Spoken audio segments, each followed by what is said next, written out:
दोस्तों SSC GD का जिनका भी एग्जाम है, यह वीडियो उनके लिए काफी महत्वपूर्ण होने वाला है। ये जो थंबनेल आप लोग देख रहे हैं, last 7 day study master plan, अगर इस प्लान को अपनाते हैं तो आप अपना मार्क में 10 नंबर तक इंप्रूव कर पाइएगा।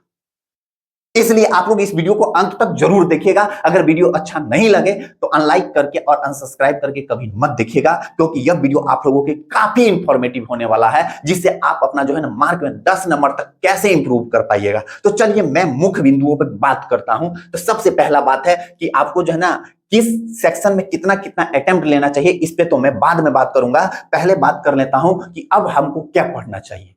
तो पहले बात करें अब क्या पढ़ना चाहिए, कैसे पढ़ना चाहिए। तो अब जो है ना, जो लास्ट का 7-8 डे जो बचा है, इसमें अब उसी चीज को पढ़ना है जो चीज हम पढ़ चुके हैं। कुछ नया चीज को पढ़ना नहीं है।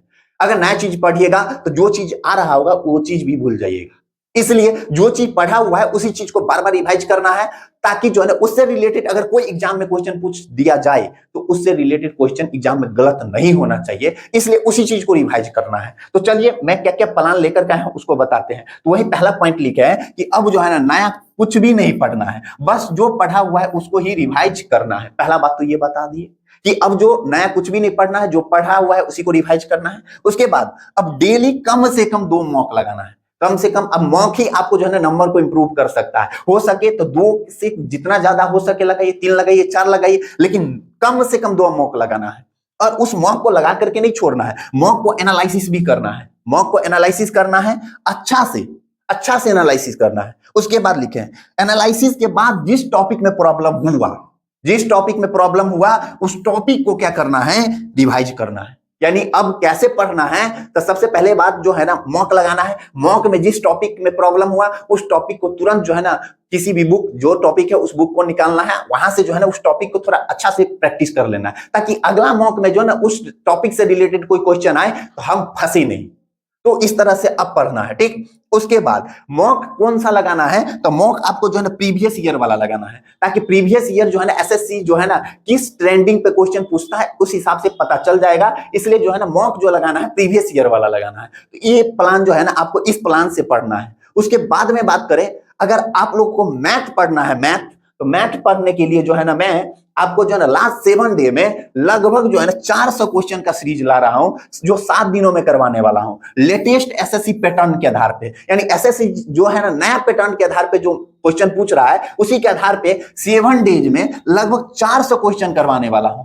अगर इस क्लास को आप लोग करते हैं तो एग्जाम में जो है ना इससे बाहर कुछ भी नहीं आएगा। 100% आप जो है ना एग्जाम में मैथ्स में क्वेश्चन कर पाइएगा। इसलिए इस क्लास के साथ मेरे क्लास जो है मैथ्स बाय रोशन सर, इस पे जो है ना आप ज्वाइन कर सकते हैं। तो यहाँ लिखे है इस 7 डे का क्लास करते हैं तो आप मैथ्स में 100% क्वेश्चन कर पाएंगे, ठीक है। और यह क्लास कब से स्टार्ट कर रहे हैं, तो क्लास का टाइमिंग जो होगा 20/4/2026, यानी कल सोमवार से 8:30 PM से होगा। यानी कल से लाइव आऊंगा, 8:30 PM से होगा। मैं 7 दिनों के अंदर 400 क्वेश्चन का सीरीज करवाऊंगा।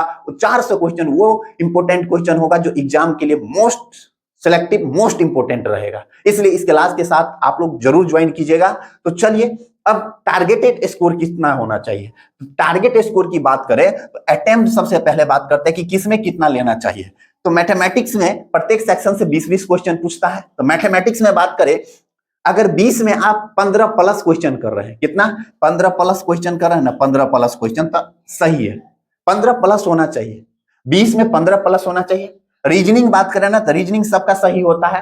तो रीजनिंग बात करें तो कम से कम जो है ना 17 प्लस होना चाहिए। इसमें 17 प्लस क्वेश्चन होना चाहिए रीजनिंग में।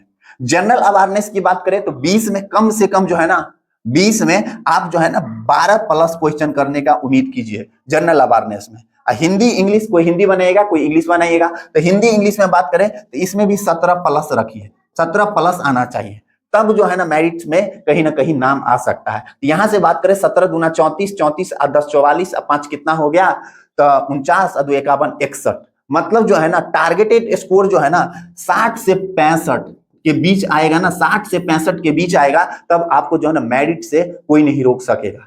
यानी 60 से 65 के बीच आपको नंबर बनना चाहिए, तभी जाके जो है ना आप क्या होइएगा, नॉर्मलाइज होके बढ़ेगा। ये रो स्कोर की बात कर रहा हूं, कम से कम इतना अटेम्प्ट तो बनना ही चाहिए, तभी जाके जो है ना आप कहीं ना कहीं मेरिट में आ सकेंगे। नहीं तो फिर रिजल्ट होगा मेरिट से छटने की ज्यादा उम्मीद रहेगा। तो इस तरह से मैं आप लोगों को लास्ट 7 डे का जो है ना स्टडी प्लान जो है ना मैं आप लोगों के साथ शेयर किया, और 7 दिनों में जो है लास्ट 7 डे में मैं 400 क्वेश्चन का सीरीज करवाने वाला हूं। इस सीरीज के साथ आप लोग अवश्य जुड़े और इस प्लान को जो है ना बताएं, इस प्लान को जरूर अपनाएं। आपको जो है ना मॉक में जरूर नंबर बढ़ जाएगा।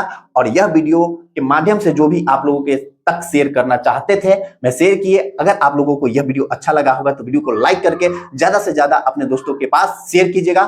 Thank you very much. मिलेंगे फिर क्लास में